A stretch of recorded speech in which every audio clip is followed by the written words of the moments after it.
Raman classes में YouTube channel पर आप सबों को स्वागत है। आज हम लोग चर्चा करेंगे मानक रूप यानी स्टैंडर्ड फॉर्म। क्या बात करेंगे? मानक रूप पर। यदि किसी भी संख्या को मानक रूप में हम कैसे लिखेंगे, इसकी जानकारी हम लोग आज प्राप्त करेंगे। आप लोग लास्ट तक बने रहें। आप थोड़े ही देर के बाद समझ जाएंगे मानक रूप क्या होता है। मानक रूप यानी स्टैंडर्ड फॉर्म, यानी किसी भी संख्या को मानक रूप में हम कैसे लिखेंगे। मानक रूप कहते किसको है, पर इस बात को समझिए कि किसी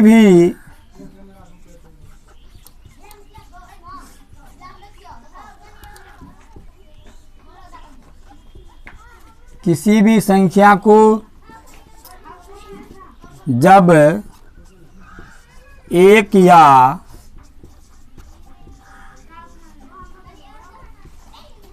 एक से बड़ी तथा 10 से छोटी, क्या समझे? किसी भी संख्या को एक या एक से बड़ी तथा 10 से छोटी संख्या के घातों के गुणनफल के रूप में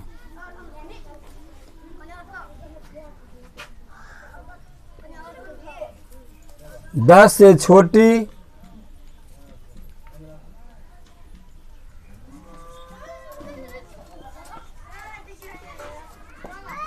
घातों के गुणनफल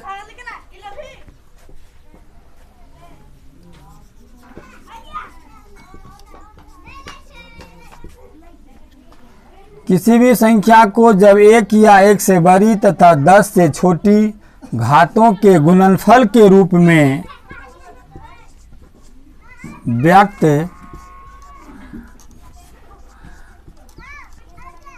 किया जाता है तो वही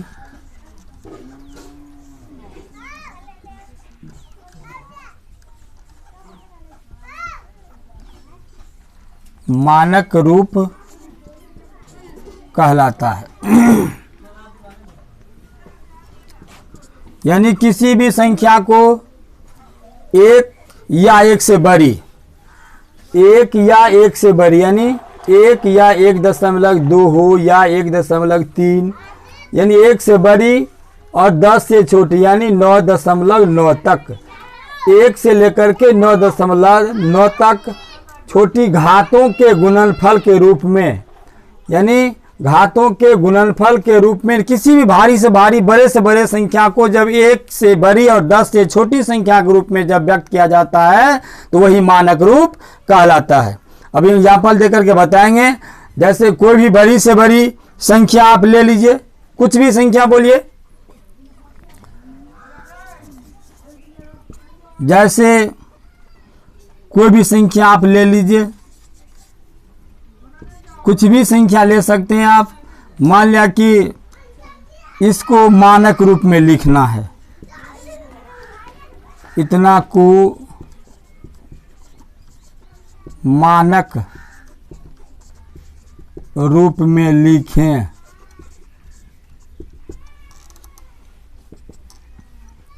तो क्या करेंगे आप? हमको एक से बड़ी 10 से छोटी बनाना है, यानी कि केवल एक ही अंक इसमें पीछे से हमको रखना है। जिस अंक में कहीं भी दशमलव नहीं रहता है तो उसको अंत में दशमलव 2 2 4 6 शून्य है इस पे, तो 2 3 4 5 6 शून्य लिखा। तो एक से बड़ी बनाने के लिए हमको यहाँ पर दशमलव लाना पड़ेगा। अभी यहाँ पर दशमलव है, जिसमें दशमलव नहीं है उसके अंत में दशमलव है। इस दशमलव को जब हम उठा करके यहाँ पर ले आते हैं तो यह क्या हो जाएगा? एक से बड़ी संख्या हो जाएगा और 10 से छोटी हो जाएगा। यस या नो? ये जो 4 है, 4 यहाँ दशमलव दे देंगे, 4 हो जाएगा। दशमलव क्या आएगा? 0 कट जाता है। तो ये एक से बड़ी और 10 से छोटी संख्या हुआ कि नहीं? लेकिन यहाँ जो आप दशमलव देंगे उसके भी पीछे कुछ प्रक्रिया है, कुछ नियम है। इस दशमलव को उठा करके जब अब यहाँ से आप यहाँ देंगे इस दशमलव को उठा से यहाँ कर अगर यहाँ देते हैं तो बटा में क्या हो जाता है, सॉरी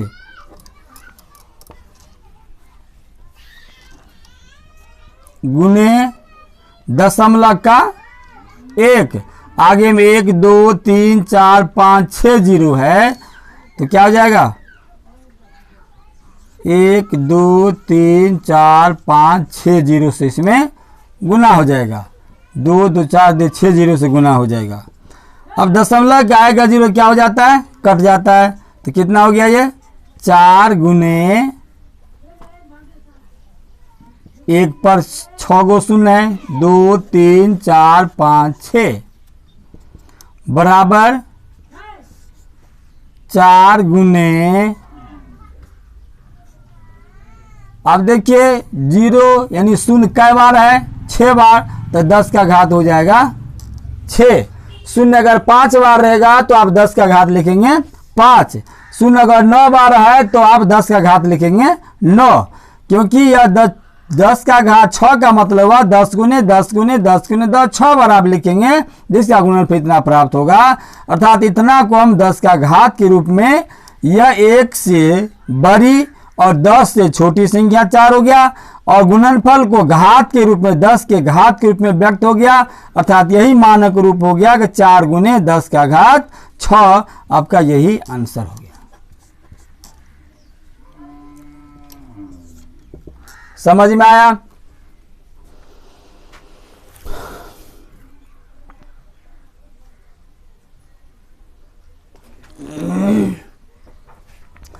जैसे दूसरा एग्जाम्पल लेते हैं,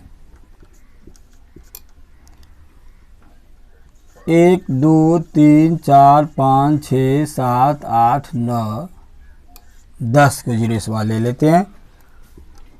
अब इसको हमको मानक रूप में लिखना है। मानक रूप में लिखें तो क्या करेंगे, इसको पहले जैसे संख्या उसको एक बार लिख लीजिए। 10 शून्य लिए हैं इस पर, 1 2 3 4 5 6 7 8 9 10। इसमें भी हम बता चुके थे कि जिसमें दशमलव नहीं है उसके आगे में दशमलव है। हमको लाना कहा 1 से बड़ी बनाना है, तो हमको कहाँ लाना है दशमलव, 1 और 5 के बीच में लाना है। तब यहाँ से दशमलव उठा करके यहाँ लाएंगे तो क्या अंक पीछे आ रहा है दशमलव, 1 2 3 4 5 6 7 8 9 10 11 अंक पीछे आ रहा है। यानी संख्या बन जाएगा, अगर दशमलव इस बीच में हम देते हैं तो क्या हो जाएगा, 11 अंक पीछे आया तो 1 पर कितना जीरो हो जाएगा, 11 जीरो हो जाएगा। 1 2 3 4 5 6 7 8 9 10 11 बराबर 1.5। ऐसा भी आप कर सकते हैं, जैसे 1.5 गुने 10 का घात क्या हो गया 11। ध्यान दीजिए 1.5 गुने, अब 10 का घात 11 है तो 10 का घात 11 को हम बटा कर सकते हैं। बटा तो सबके एक में है ना, तो बटा करने से कोई परिवर्तन नहीं होता है। आपको पता है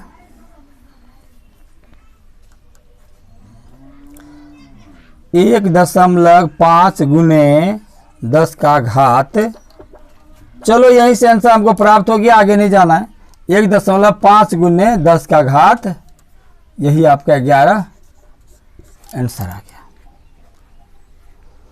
ये पहली 2 एग्जाम्पल लिए हैं जिसमें कि सीधी संख्या है, लेकिन ऐसा अगर ये तो बड़ी से बड़ी संख्या हो, जब छोटी संख्या आ जाएगा, जैसे इस तरह का जब संख्या आएगा तब आप कैसे करेंगे, जैसे 0.0000000145 इस तरह का अगर संख्या आएगा तब फिर आप लोग कंफ्यूज हो जाएंगे, इसको कैसे करें। कोई कंफ्यूज होने की बात नहीं है, ध्यान से देखिए। अब इस दशमलव को हम पहले तोड़ने की आप लोगों को प्रक्रिया पता होगा, दशमलव कैसे तोड़ते हैं। तो एक दशमलव की संख्या के पीछे का जीरो का नन वैल्यू, कोई वैल्यू नहीं रहता है, उसका मान में कोई परिवर्तन 1 से पहले, यानी 1 4 5 अपॉन दशमलव का 1, आगे में 1 2 3 4 5 6 7 8 9 गो अंक है, तो क्या करेंगे इस पर 9 गो शून्य देंगे। 1 2 3 4 5 6 7 8 9। अब कितना हो गया 145 अपॉन 10 का घात 9 शून्य था ना, 1 2 3 4 5 6 7 8 9, तो 10 का घात 9 लिख सकते हैं। अब ये हो गया 145 अपॉन 10 का घात 9। लेकिन हमको तो बनाना है 1 से बड़ी 10 से छोटा, अभी तो 10 से ज़्यादा संख्या है, हमको 10 से भी छोटा बनाना है। इसके लिए हम क्या करेंगे, इसके लिए फिर हमको क्या करना है, इस बीच में दशमलव को डालना है, जिसमें दशमलव अंत में दशमलव, इस दशमलव को कहाँ लाएंगे, यहाँ पर लाएंगे, तो क्या हो जाएगा 1.45 मल्टीप्लाई दशमलव 2 अंक पीछे किए हैं, तो दशमलव का 1 का 2 अंक पीछे किए हैं तो 2 शून्य हो जाएगा, बटा 10 का घात 9 बराबर 1.45 मल्टीप्लाई 10 का पावर 2 बटा 10 का घात 9।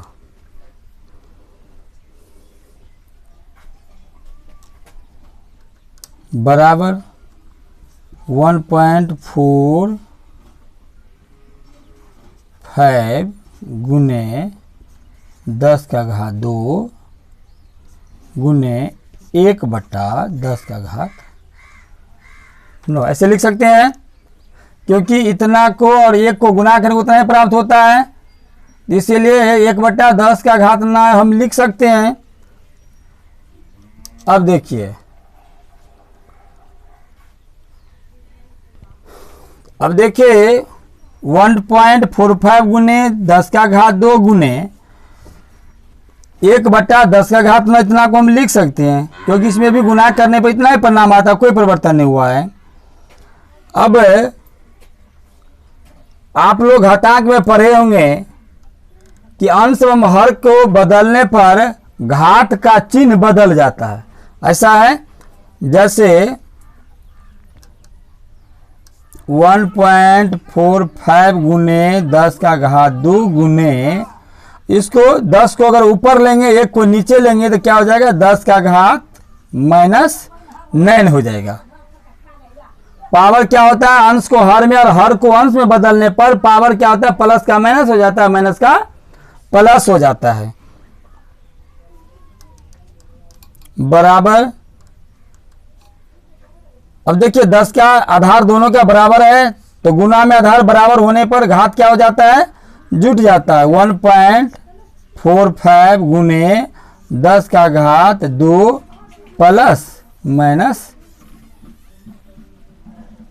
बराबर 1.45 गुने 10 का घात 2 प्लस माइनस 9 बराबर 1.45 गुने 10 का घात -7। 1.45 गुने 10 का घात -7, यही आपका मानक रूप हुआ। यह संख्या देखिएगा आप 1 से बड़ी, 1.45 मतलब हुआ कि वह 1 से यह बड़ी है और 10 से छोटी है, और गुणनफल जो है इसका घात के रूप में 10 के घात के रूप में आ गया है। अगर सिंपली संख्या हो, सीधा हो, तो ऐसा बनाने का, अगर इस तरह की छोटी छोटी संख्या हो तो इस संख्या को आप ऐसा बनाएंगे कि दिए गए संख्या बटा दशमलव का आप 1 ले लेंगे, दशमलव के आगे जितने अंक है उतना 0 ले लिए, तो अब 145 बटा इतना हुआ, आगे से 0 की संख्या आप गिन लेंगे और 10 पर उतना घात दे देंगे। अब 10 का घात 9 हो गया, लेकिन ऊपर में हमको संख्या अभी 1 से ज़्यादा है, इसीलिए इसको हमको छोटा बनाने के लिए फिर इस दशमलव को यहाँ से अंतिम से उठा करके इसके बीच में लाएंगे, तो 2 अंक पीछे आएगा, तो गुना में 2 0, 1 पर 2 0 से गुना हो जाएगा, तो 1 पर 2 0 से गुना हो गया, तो इसलिए यहाँ पर 2 0 है तो 10 का घात 2 हो गया। 1.45 गुने 10 का घात 2 बटा 10 का घात 9। तो 1.45 गुने 10 का घात 2 गुने 10 का घात बटा में जो 9 है, यानी कि 1 बटा 10 का घात 9 है, तो गुने 1 बटा 10 का घात 9। 1.45 गुने 10 का घात 2 गुने ये जो हर में जो पावर है, जब ये हर अंश में चला जाता है तो पावर क्या होता है, प्लस से माइनस हो जाता है। अब यह पावर माइनस में हो गया। यहाँ पर 10 आधार बराबर है, जब आधार बराबर होता है तो गुना में घात जुट जाता है, इसीलिए यहाँ पर जोड़ दिए 1.45 गुने 10 का घात 2 जोड़ माइनस 9। 2 में माइनस 9 जोड़ने से 2 माइनस 9 हो गया, अर्थात -7, यानी 1.45 गुने 10 का घात -7, यही आपका परफेक्ट मान हुआ। शायद आप लोग अगर शुरू से अंत तक बने होंगे तो अवश्य समझ गए होंगे कि मानक रूप में कैसे लिखा जाता है। छोटी से छोटी संख्या एग्जाम्पल लेकर के मैंने बता दिए, छोटी से छोटी संख्या को कैसे मानक रूप में लिखेंगे और बड़ी से बड़ी संख्या को मानक रूप में कैसे लिखेंगे। हमारे वैज्ञानिकों ने इस तरह का एक मापक दिया, स्टैंडर्ड फॉर्म दिया कि बड़ी से बड़ी संख्या को, अब पृथ्वी की भार कितनी है, अब ये बहुत बड़ी संख्याओं में है तो इसको छोटे रूप में हम कैसे लिखेंगे, तो इसी को स्टैंडर्ड फॉर्म के रूप में इस तरह से लिखा जाता है, जो आप लोगों के सामने अभी बताया गया है। मुझे विश्वास है कि शायद आप लोग निश्चित रूप से समझ गए होंगे।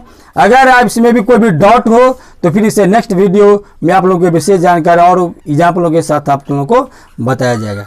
Thank you.